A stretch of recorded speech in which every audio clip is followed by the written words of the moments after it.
जरा सोचिए, रात के 11 बज रहे हैं और एक आदमी अपने फोन पर न्यूज स्क्रॉल कर रहा है। एक तरफ गवर्नमेंट के डेवलपमेंट के वीडियोस चल रहे हैं तो दूसरी तरफ प्रोटेस्ट केस चल रहे हैं। कई जर्नलिस्ट की अरेस्ट की बातें हो रही है तो कहीं इंटरनेट से चैनल्स और वीडियोस को डिलीट कर दिए जा रहे हैं। पार्लियामेंट में हंगामा चल रहा है और सोशल मीडिया पर हर दूसरा आदमी या तो देशभक्त और या फिर देशद्रोही डिक्लेयर किया जा रहा है। फोन की स्क्रीन पर इंफॉर्मेशन इतना ज्यादा हो गई है कि सच और झूठ के बीच का डिफरेंस धीरे धीरे धुंधला होने लगा है। और अब एक सवाल दिमाग में आता है, क्या भारत की डेमोक्रेसी मूल रूप से कमजोर हो चुकी है, या फिर ये टूटने लगी है, या फिर ये डेमोक्रेसी डिक्टेटरशिप की तरफ झुकने लगी है? क्योंकि डिक्टेटरशिप हमेशा हथियार और मिलिट्री कुप से नहीं आती, बल्कि वह कभी कभी इलेक्शन के जरिए से भी आती है, नेशनलिज्म के साथ आती है, स्ट्रॉन्ग लीडर के नाम पे आती है।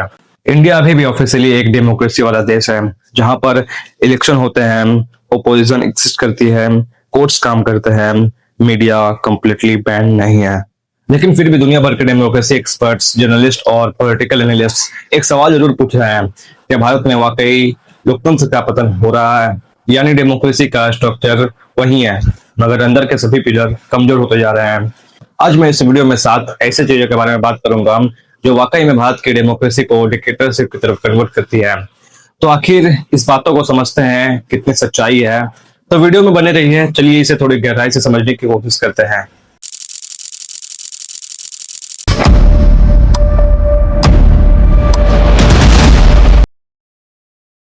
पहला, इन्वेस्टिगेटिव एजेंसीज का ऑपोजिशन के लीडर्स के खिलाफ ज्यादा एक्टिव दिखना। किसी भी डेमोक्रेसी में ईडी, सीबीआई और इनकम टैक्स डिपार्टमेंट जैसे इंस्टीट्यूशंस का काम सभी पर बराबर तरीके से लागू होता है। इसका काम किसी पार्टी को सपोर्ट करना या फिर किसी पार्टी को टारगेट करना नहीं होता है, बल्कि करप्शन और इलीगल एक्टिविटीज की निष्पक्ष रूप से इन्वेस्टिगेशन करना होता है। लेकिन पिछले कुछ सालों में एक सवाल बार बार उठाया गया है, क्या ये एजेंसीज ऑपोजिशन लीडर्स के खिलाफ ज्यादा एग्रेसिव दिखाई देती है? जी हाँ, कई बार ऐसा देखा गया है कि इलेक्शन के आसपास ओपोजिशन नेताओं पर रेड्स और इन्वेस्टिगेशन की खबरें ज्यादा देखने को मिली है, जिससे लोगों के बीच शक पैदा हुई है। जब आप जेल में गए तो आपको ट्रीटमेंट कैसा मिला? उन्होंने पूरी कोशिश की मुझे तोड़ने की। A sitting chief minister has been arrested. Delhi Chief Minister Arvind Kejriwal has been arrested.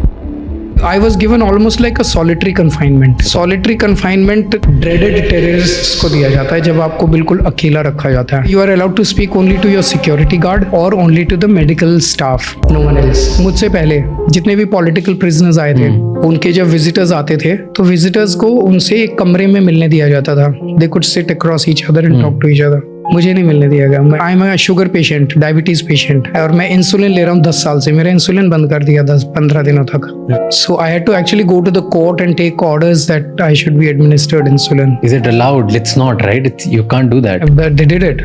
सबसे बड़ा कॉन्सर्न यहाँ पर उस इन्वेस्टिगेशन का नहीं है, बल्कि इन्वेस्टिगेशन के उस पैटर्न का है, जहां पर इलेक्शन के आसपास ही ओपोजिशन लीडर्स को जेल भेज दिया जाता है, जिससे चुनाव को आसानी से जीता जा सके। अगर जनता को लगने लगे कि कानून का प्रेशर सिर्फ एक पॉलिटिकल साइड पर ज्यादा है और दूसरी साइड पर उसके अपेक्षाकृत कम, तो यहाँ पर इन इन्वेस्टिगेशन एजेंसीज पर भरोसा कम होने लगता है।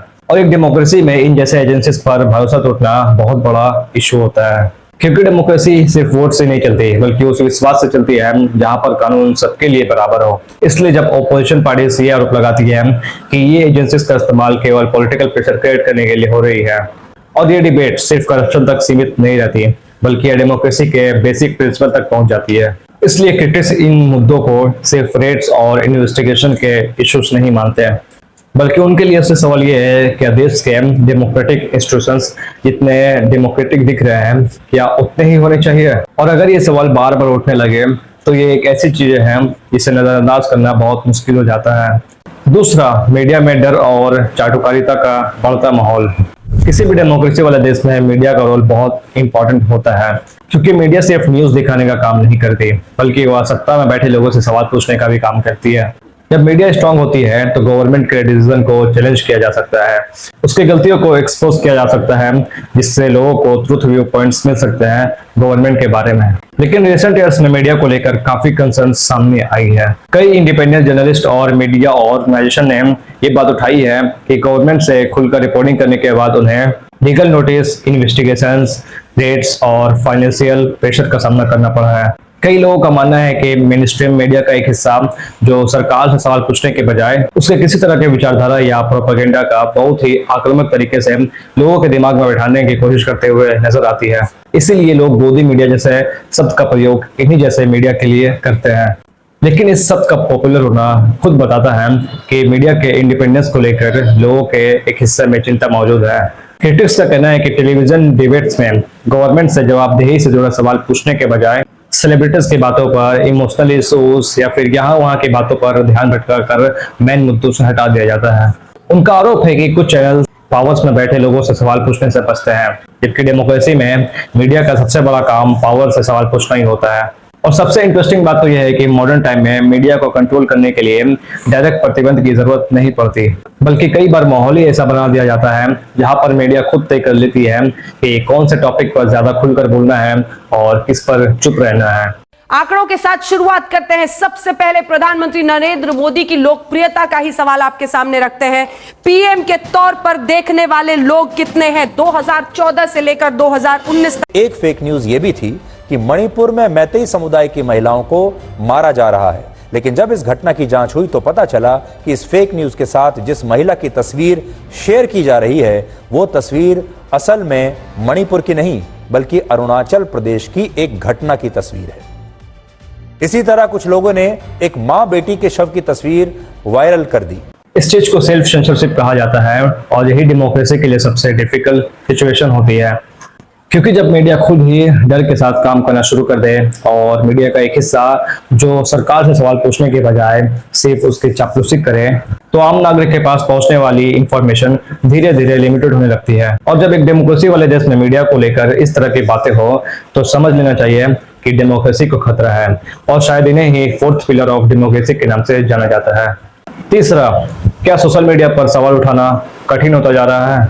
किसी भी डेमोक्रेसी की असली पहचान सिर्फ इलेक्शन नहीं होती, बल्कि उसकी असली पहचान होती है कि क्या आम आदमी बिना डर के अपनी बात रख सकता है, क्या वह सरकार से सवाल पूछ सकता है और क्या वो अपनी असहमति को लोगों के सामने व्यक्त कर सकता है।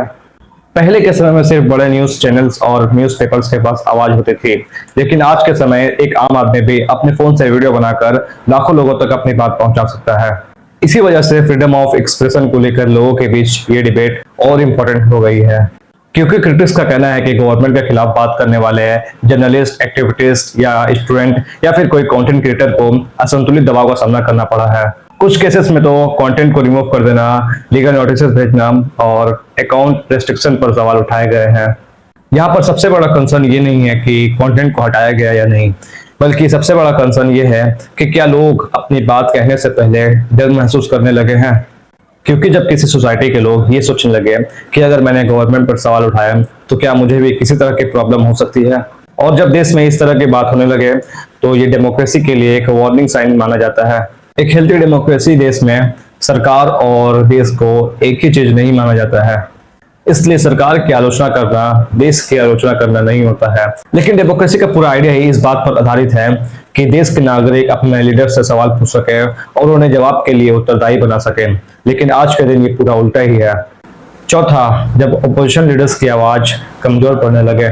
अगर सभी से पूछा जाए कि डेमोक्रेसी की सबसे महत्वपूर्ण जगह कौन सी है, तो ज्यादातर लोग पार्लियामेंट का नाम लेंगे, क्योंकि पार्लियामेंट ही वो जगह है जहां पर सरकार को सवालों के जवाब देना पड़ता है, जहां पर अपोजिशन पार्टी रूलिंग पार्टी को चैलेंज करती है, जहां पर देश के लिए नए कानून बनते हैं, और सबसे महत्वपूर्ण बात, पार्लियामेंट ही वह इंस्टीट्यूशन है जो ये तय करती है कि देश किसी एक पार्टी या फिर किसी एक लीडर की मर्जी से नहीं चलती है।